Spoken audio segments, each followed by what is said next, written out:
አንድ እስር ቤት አስቡ። ውስጡ ምንም ጠባቂ ፖሊስ የሌለበት፣ እስረኞች ራሳቸው ክፍላቸውን የሚገዙበት፣ አልፎ ተርፎም ቤተሰቦቻቸውንም በማምጣት አብሮ የሚኖሩበት። ይህም ማለት አንድ ያገባና የወለደ ነገር ግን ወንጀል ሰርቶ የተፈረደበት ሰው ሚስቱንና ልጆቹን የታሰረበት እስር ቤት በማምጣት አንድ ላይ መኖር እንደማለት ነው። አንዳንዶቹ ውጪ ከመኖር እዚህ እስር ቤት መታሰር በእጥፍ ይሻላል ይላሉ። ከውጪ ሕይወት የተሻለና የቀለለ ሕይወት እዚሁ እስር ቤት አለ ይላሉ። ይህ ፊልም አይደለም፣ ይህ እውነት ነው።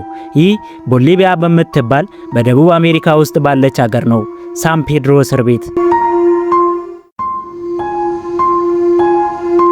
ከውጭ ሲታይ ሳን ፔድሮ እንደ ማንኛውም እስር ቤት ይመስላል። ከፍ ያሉ ግድግዳዎች፣ ታላላቅ በሮች፣ እጅ መሳሪያ ያላቸው በከፍተኛ ሁኔታ የሰለጠኑ ጠባቂዎች ከውጭ ይታያሉ። ነገር ግን ወደ ውስጥ ሲገቡ ሁሉም ነገር ይቀየራል። ምክንያቱም ውስጡ መንግስት ቁጥጥር ብዙ የለውም። እንደ እስር ቤት ጠባቂዎች አይዞሩም። የዕለት ተዕለት ሕይወትን አያስተዳድሩም።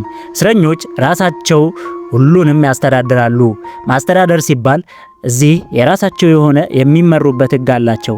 የራሳቸው የሆነ መሪ አላቸው። ሳን ፔድሮ እስር ቤት ብቻ አይደለም፣ እንደ ትንሽ ከተማ ነው። መደብሮች፣ ምግብ ቤቶች፣ የፀጉር መቆረጫ ቦታዎች፣ ገበያዎች። አዎ እውነት ነው፣ እነዚህ ሁሉ እስር ቤቱ ውስጥ አሉ። እስረኞች ምግብ ያበስላሉ እናም ይሸጣሉ። ሌሎች የንግድ ስራዎችንም ይሰራሉ። ምን ይሄ ያስገርማል! ሳን ፔድሮ እስር ቤት ውስጥ የአንዳንድ ታሳሪዎች ሕይወት አስጎብኚ በመሆን ይመራል። እዛው እስር ቤቱ ውስጥ ያሉ ቦታዎችን በማስጎብኘት ገንዘብ ያገኛሉ። አሁን ይበልጥ የሚያስደንቅ ነገር ልንገራችሁ። ሳን ፔድሮ ውስጥ ክፍል አይሰጥም፣ መግዛት አለባችሁ። ገንዘብ ካለ ምቹ ክፍል ታገኛለህ። ቲቪ፣ መታጠቢያ ቤት፣ ኩሽና በመግዛት ይወሰዳል።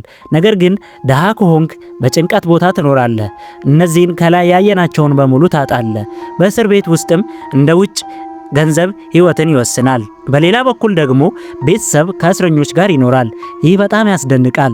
አንዳንድ እስረኞች ከሚስቶቻቸው ከልጆቻቸው ጋር ይኖራሉ። አዎ ቤተሰብ በሙሉ። ልጆችም እዚሁ ያድጋሉ፣ ይጫወታሉ፣ ወደ ትምህርት ቤት ይሄዳሉ። ትምህርት ቤት ከእስር ቤት ውጭ ያለ ሲሆን ልጆቹ ቀኑን ለመማር በመሄድና በመዋል ሰዓቱ ሲደርስ ወደ እስር ቤቱ ይመለሳሉ። ነገር ግን በአደገኛ አካባቢ የራሳቸው አስተዳደር አላቸው። እስረኞች ራሳቸው ሕግ ፈጥረዋል። እያንዳንዱ ክፍል መሪ አለው።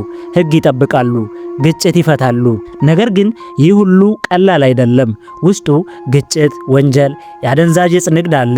በሆነ ወቅት ቱሪስቶች እንኳን ይገቡ ነበር። እስረኞች ያሳያቸው ነበር፣ ግን ከዚያ በኋላ ተከለከለ።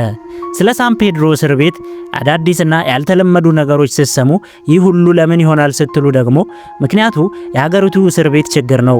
ይህም የቦታ እጥረት፣ የሀብት እጥረት በመኖሩ የሀገሪቱ መንግስት እስረኞች ራሳቸውን እንዲያስተዳድሩ ፈቅዷል። ሳን ፔድሮ እስር ቤት ምን እንደሆነ ሲታሰብ ያስገርማል።